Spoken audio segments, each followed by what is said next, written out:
Hey guys, Mr. B here. This time bringing to you a new series of videos in which we're going to take apart tile jobs that I encounter in my life, and not only are we going to ask ourselves what could have been better, but we're also going to see people's mistakes and maybe learn from them. So in this video that you're about to see, the shower I encounter in my vacations in Florida, we're going to see what's wrong with it. As we can see, it's a pretty good looking shower. I mean, the layout is not bad.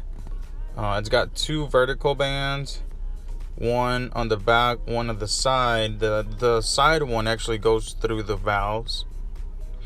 To me, aesthetically, if you're gonna do a band on the side, you might as well match it. But you know, this is not my bathroom. So as far as layout, you know, they thought this was best and they went with it. But now let's see some of the big mistakes they have. I mean, some of these are laughable. So first things first, the curb. Look at this curb, guys. The cuts are not the same width. I mean, they vary up to about 1/8 of an inch, a 1/16. You know, if you're a tile guy, a 1/16, some even a 32nd of an inch will bother you. For example, this one. It can possibly be a 32nd. And it bothers me because it's not even. You know, that's why you have guides to cut on your cutter, on your wet saw, to have perfect cuts. Plus, these cuts pretty much overhang the vertical tiles. That should never happen. Another thing is, look, some of them are factory cuts. I mean, factory edges. Some of them are cut edges, which look totally different. Aside from it not being the same size, aside from it not having any bullnose or Schluter, they do not look good. You know, you can see all the ridges and all the texture, the real color of the clay tile. This curve just screams ugly to me. Next, let's look at this niche. The band going through it. For one, the very first one I noticed is it's not centered. I mean, it's kind of centered, but it's really not. It's a little bit to the left, which bothers me. Because as we see the layout in the bathroom, there's really no reason why they couldn't have centered it. Then there's no bullnose in the whole bathroom, but it bothers me when there is no bullnose around the niche, and then you try to run a band like this. I mean, you can see all the cuts. You can see the cuts in the glass. You can see the cuts in the stone. No effort was done whatsoever on trying to polish those edges. You know, they did not use a glass cutting blade, because you can see the glass tiles are all chipped up. They try to mimic the grout lines on the sides, which gave them some tiny little cuts on the corners. They look horrible. Alright, now in this next part of the video, we are going to critique mostly the layout of the shower. There's a few things that I don't like that I would have done differently if I was laying the tile in the shower, but of course I didn't, and we're stuck with this.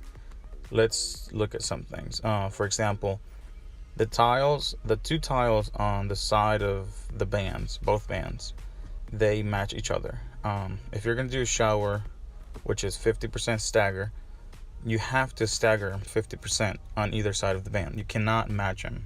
To me, that looks bad. You know, like I said, it's my opinion. You can have a different opinion. To you, it might look the best, but to me, it's just a no-go. Another thing I noticed is on the corners, when it meets one wall with the other wall, on the one side they have them matching, which to me looks good, but on the other side it doesn't match, so it looks ugly. The reason why I like them matching is because in this case, one cut and the other put together, they almost look like they're complementing each other, like it's wrapping. So I like to wrap my showers even if they're straight or stagger lay. Again, my opinion. Another thing, it's for the seat. They decided to use two bullnose centered, and then what they were left off doing was this little tiny piece of bullnose at the very corner. That looks absolutely ridiculous. That's wrong. To me and to you, it should be as well. So if you're a tile guy that's just starting, please don't do this.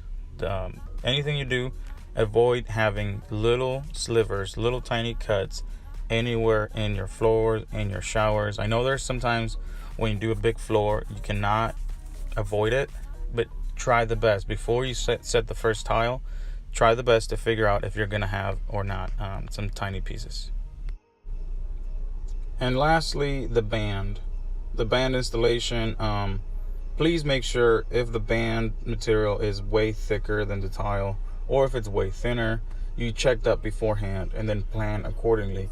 For example, if it's too thin, you can always use backer, you can use some of the membrane, you can use D-Tra, you can use anything to bring it up, but don't just use mud, especially not fresh mud. I mean, you can use mud and let it dry overnight and then set it next day.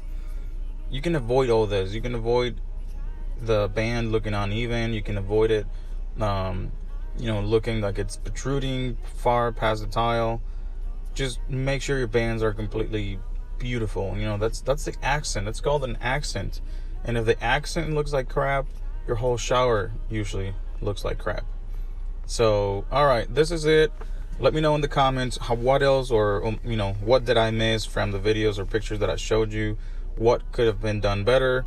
I'm not saying that I'm the best tile guy around, so I understand you guys might be better, or if you're an interior designer, you might have better ideas. I'm also not putting this up to shame anybody. I'm just accentuating the mistakes, because if someone that does this kind of work is watching, it could get in their minds, and they could try to better themselves to help this trade. I love this trade, and I try to do this to help this trade become a better paid, better environment trade, and not just full of hacks that don't know what they're doing. So, all right, my guys, well, this was me today. I'll come back with a video probably next week, and be safe.